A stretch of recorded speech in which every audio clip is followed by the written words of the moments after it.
Good morning, everyone. Welcome back. Thank you for joining us. Today we're on page 89 and we're reading Jacob and Joseph Die in Egypt. Jacob and Joseph both died in Egypt, but before they died, they made sure that their bones would be returned to the land that God had promised to them and their descendants. Joseph makes a promise to Jacob. Meanwhile, the people of Israel settled in the region of Goshen in Egypt. There, they acquired property and they were fruitful, and their population grew rapidly. Jacob lived for 17 years after his arrival in Egypt, so he lived 147 years in all. As the time of his death drew near, Jacob called for his son Joseph and said to him, "Please do me this favor. Put your hand under my thigh and swear that you will treat me with unfailing love by honoring this last request. Do not bury me in Egypt. When I die, please take my body out of Egypt and bury me with my ancestors." So Joseph promised, "I will do as you ask." "Swear that you will do it," Jacob insisted. So Joseph gave his oath, and Jacob bowed humbly at the head of his bed. Jacob blesses Manasseh and Ephraim. One day, not long after this, word came to Joseph, "Your father is failing rapidly." So Joseph went to visit his father, and he took with him his two sons, Manasseh and Ephraim. When Joseph arrived, Jacob was told, "Your son Joseph has come to see you." So Jacob gathered his strength and sat up in his bed. Jacob said to Joseph, "God Almighty appeared to me at Luz in the land of Canaan and blessed me. He said to me, 'I will make you fruitful and I will multiply your descendants. I will make you a multitude of nations, and I will give you this land of Canaan to your descendants after you as an everlasting possession.' Now I am claiming as my own sons these two boys of yours, Ephraim and Manasseh, who were born here in the land of Egypt before I arrived. They will be my sons, just as Reuben and Simeon are. But any children born to you in the future will be your own, and they will inherit land within the territories of their brothers Ephraim and Manasseh. Long ago, as I was returning from Padan Aram, Rachel died in the land of Canaan. We were still on the way, some distance from Ephrath, that is Bethlehem. So, with great sorrow, I buried her there beside the road to Ephrath." Then Jacob looked over at the two boys. "Are these your sons?" he asked. "Yes," Joseph told him. "These are the sons God has given me here in Egypt." And Jacob said, "Bring them closer to me so I can bless them." Jacob was half blind because of his age and could hardly see. So Joseph brought the boys close to him, and Jacob kissed and embraced them. Then Jacob said to Joseph, "I never thought I would see your face again, but now God has let me see your children too." Joseph moved the boys, who were at their grandfather's knees, and he bowed with his face to the ground. Then he positioned the boys in front of Jacob. With his right hand he directed Ephraim toward Jacob's left hand, and with his left hand he put Manasseh at Jacob's right hand. But Jacob crossed his arms as he reached out to lay his hands on the boys' heads. He put his right hand on the head of Ephraim, though he was the younger boy, and his left hand on the head of Manasseh, though he was the firstborn. Then he blessed Joseph and said, "May the God before whom my grandfather Abraham and my father Isaac walked, the God who has been my shepherd all my life to this very day, the angel who has redeemed me from all harm, may he bless these boys. May they preserve my name and the names of Abraham and Isaac, and may their descendants multiply greatly throughout the earth. But Joseph was upset when he saw that his father placed his right hand on Ephraim's head. So Joseph lifted it to move it from Ephraim's head to Manasseh's head. No, my father, he said, this one is the firstborn. Put your right hand on his head. But his father refused. I know, my son, I know, he replied. Manasseh will also become a great people, but his younger brother will become even greater, and his descendants will become a multitude of nations. So Jacob blessed the boys that day with this blessing. The people of Israel will use your names when they give a blessing. They will say, may God make you as prosperous as Ephraim and Manasseh. In this way, Jacob put Ephraim ahead of Manasseh. Then Jacob said to Joseph, look, I am about to die, but God will be with you and will take you back to Canaan, the land of your ancestors, and beyond what I have given your brothers. I am giving you an extra portion of the land that I took from the Amorites with my sword and bow. Jacob's last words to his sons. Then Jacob called together all his sons and said, gather around me, and I will tell you what will happen to each of you in the days to come. Come and listen, you sons of Jacob. Listen to Israel, your father. Reuben, you are my firstborn, my strength, the child of my vigorous youth. You are first in rank and first in power, but you are as unruly as a flood. And you will be first no longer. For you went to bed with my wife. You defiled my marriage couch. Simeon and Levi are two of a kind. Their weapons are instruments of violence. May I never join in their meetings. May I never be a party to their plans. For in their anger they murdered men, and they crippled oxen just for sport. A curse on their anger, for it is fierce. A curse on their wrath, for it is cruel. I will scatter them among the descendants of Jacob. I will disperse them throughout Israel. Judah, your brothers will praise you. You will grasp your enemies by the neck. All your relatives will bow before you. Judah, my son, is a young lion that has finished eating its prey. Like a lion, he crouches and lies down. Like a lioness, who dares to rouse him? The scepter will not depart from Judah, nor the ruler's staff from his descendants, until the coming of the one to whom it belongs, the one whom all nations will honor. He ties his foal to a grapevine, the colt of his donkey to a choice vine. He washes his clothes in wine, his robes in the blood of grapes. His eyes are darker than wine, and his teeth are whiter than milk. Zebulun will settle by the seashore and will be a harbor for ships. His borders will extend to Sidon.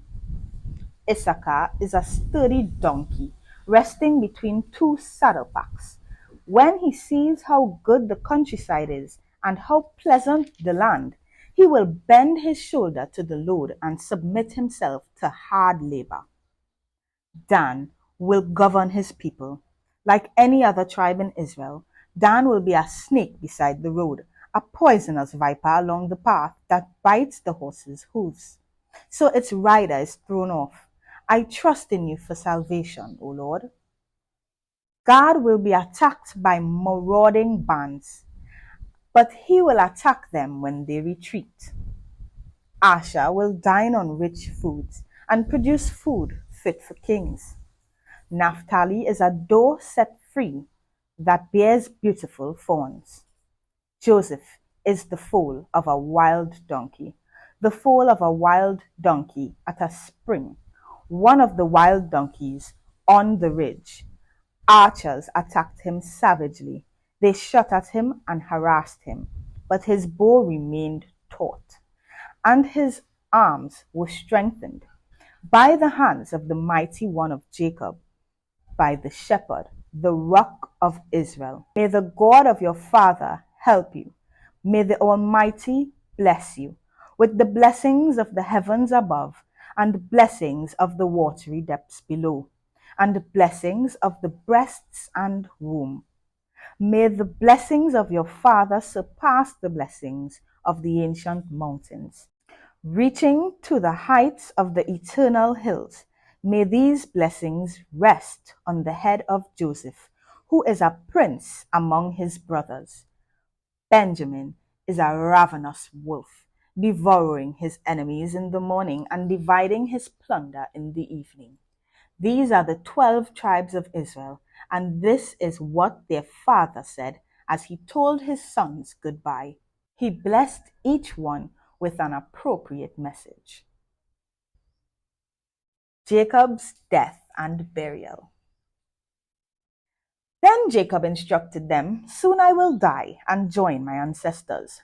Bury me with my father and grandfather in the cave in the field of Ephron the Hittite. This is the cave in the field of Machpelah, near Mamre in Canaan, that Abraham bought from Ephron the Hittite as a permanent burial site. There Abraham and his wife Sarah are buried. There Isaac and his wife Rebekah are buried, and there I buried Leah. It is the plot of land and the cave that my grandfather Abraham bought from the Hittites. When Jacob had finished this charge to his sons, he drew his feet into the bed, breathed his last, and joined his ancestors in death. Joseph threw himself on his father and wept over him and kissed him. Then Joseph told the physicians who served him to embalm his father's body. So Jacob was embalmed. The embalming process took the usual 40 days, and the Egyptians mourned his death for 70 days. When the period of mourning was over, Joseph approached Pharaoh's advisers and said, "Please do me this favor and speak to Pharaoh on my behalf. Tell him that my father made me swear an oath. He said to me, 'Listen, I am about to die. Take my body back to the land of Canaan and bury me in the tomb I prepared for myself. So please allow me to go and bury my father. After his burial, I will return without delay.'" Pharaoh agreed to Joseph's request. "Go and bury your father, as he made you promise," he said. So Joseph went up to bury his father. He was accompanied by all of Pharaoh's officials and the senior members of Pharaoh's household, and all the senior officers of Egypt. Joseph also took his entire household and his brothers and their households, but they left their little children and flocks and herds in the land of Goshen. A great number of chariots and charioteers accompanied Joseph. When they arrived at the threshing floor of Atad, near the Jordan River, they held a very great and solemn memorial service, with a 7-day period of mourning for Joseph's father. The local residents and Canaanites watched them mourning at the threshing floor of Atad. Then they renamed that place, which is near the Jordan, Abel Mizraim, for they said, "This is a place of deep mourning for these Egyptians." So Jacob's sons did as he had commanded them. They carried his body to the land of Canaan and buried him in the cave in the field of Machpelah, near Mamre. This is the cave that Abraham had bought as a permanent burial site from Ephron the Hittite. Joseph reassures his brothers. After burying Jacob, Joseph returned to Egypt with his brothers and all who had accompanied him to his father's burial. But now that their father was dead, Joseph's brothers became fearful.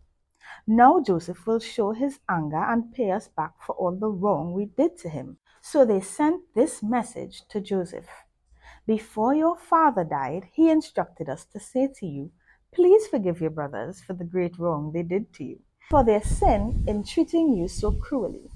So we, the servants of the God of your father, beg you to forgive our sin.'" When Joseph received the message, he broke down and wept. Then his brothers came and threw themselves down before Joseph. "Look, we are your slaves," they said. But Joseph replied, "Don't be afraid of me. Am I God that I can punish you? You intended to harm me, but God intended it all for good. He brought me to this position so I could save the lives of many people. No, don't be afraid. I will continue to take care of you and your children." So he reassured them by speaking kindly to them. The death of Joseph. So Joseph and his brothers and their families continued to live in Egypt. Joseph lived to the age of 110. He lived to see three generations of descendants of his son Ephraim, and he lived to see the birth of the children of Manasseh's son Machir, whom he claimed as his own.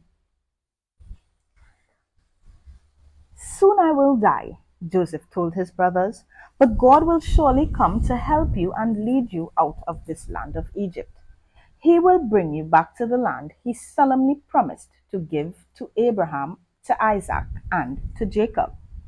Then Joseph made the sons of Israel swear an oath, and he said, "When God comes to help you and lead you back, you must take my bones with you." So Joseph died at the age of 110. The Egyptians embalmed him, and his body was placed in a coffin in Egypt. And now we have synopses. Yeah.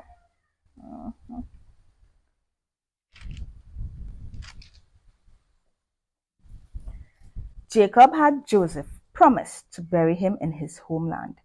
Few things were written in this culture, so a person's word carried as much force as a written contract does today. People today seem to find it easy to say, "I didn't mean that." God's people, however, are to speak the truth and live the truth. Let your words be as binding as a written contract. Jacob gave Ephraim instead of his older brother Manasseh the greater blessing. When Joseph objected, Jacob refused to listen because God had told him that Ephraim would become greater. God often works in unexpected ways. When he chooses people to fulfill his plans, he always goes deeper than appearance, tradition, or position.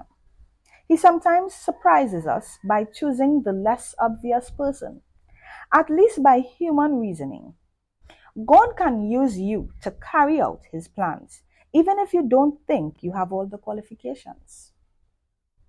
When Joseph became a slave, Jacob thought he was dead and wept in despair. But eventually, God's plan allowed Jacob to regain not only his son, but his grandchildren as well. Circumstances are never so bad that they are beyond God's help. Jacob regained his son.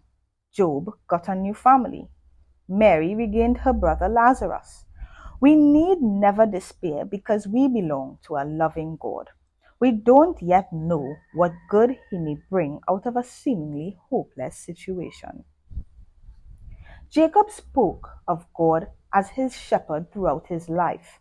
In his old age, he could clearly see his dependence upon God. This marks a total attitude change from that of his scheming and dishonest youth. To develop an attitude like Jacob's, let God shepherd you as you trust in his provision and care. When people chase after what they want with no thought of God, they are willing to do anything, even what is wrong, in order to get it. It is far better to trust God and realize that all good things come from his hand. Jacob was giving these young boys land occupied by the Philistines and Canaanites. His gift became reality when the tribes of Ephraim and Manasseh occupied the east and west sides of the Jordan River. Jacob blessed each of his sons and then made a prediction about each one's future. The way the men had lived played an important part in Jacob's blessing and prophecy. Our past also affects our present and future.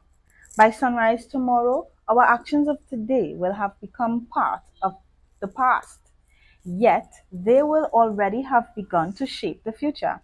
What actions can you choose or avoid that will positively shape your future? The oldest son was supposed to receive a double inheritance, but Reuben lost his special honor. Unruly and untrustworthy, especially in his younger days, he had gone so far as to sleep with one of his father's concubines. Jacob could not give the birthright blessing to such a dishonorable son. Judah had sold Joseph into slavery and tried to defraud his daughter in law. So, why did Jacob grant him this blessing? God had chosen Judah to be the ancestor of Israel's line of kings. That is, the meaning of the scepter will not depart from Judah. This may have been due to Judah's dramatic change of character in Genesis 44:33 to 34. Judah's line would produce the promised Messiah, Jesus. Until the coming of the one to whom it belongs may also be translated until Shiloh comes. What is Shiloh? The meaning of this difficult passage is disputed. Shiloh may be another name for the Messiah because its literal meaning is sent. Shiloh might also refer to the tabernacle set up at the city of Shiloh in Joshua 18:1. Jacob's sons and their notable descendants. Jacob's 12 sons were the ancestors of the 12 tribes of Israel. The entire nation of Israel came from these men. Reuben, none. Simeon, none. Levi, Aaron, Moses, Eli, and John the Baptist. Judah, David and Jesus. Dan, Samson. Naphtali, Barak and Elijah. Gad, Jephthah. Asher, none. Issachar, none. Zebulun, none. Joseph, Joshua, Gideon, and Samuel. And Benjamin, Saul, Esther, and Paul. Interesting factoids. In the middle of his prophecy to Dan, Jacob exclaimed, I trust in you for salvation, O Lord.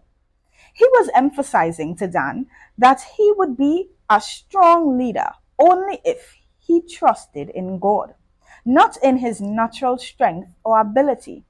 Those who are strong, attractive, or talented often find it easier to trust in themselves than in God, who gave them their gifts. Remember to thank God for what you are and have so that your trust does not become misplaced. Joseph would have some heroic descendants. Among them were Joshua, who would lead the Israelites into the promised land, and Deborah and Gideon, judges of Israel. These verses celebrate the times God rescued Joseph when his enemies attacked him. So often we struggle by ourselves, forgetting that God is able to help us fight our battles, whether they are against people with weapons or against spiritual forces. Joseph was able to draw closer to God as adversity mounted. To trust God to rescue you shows great faith.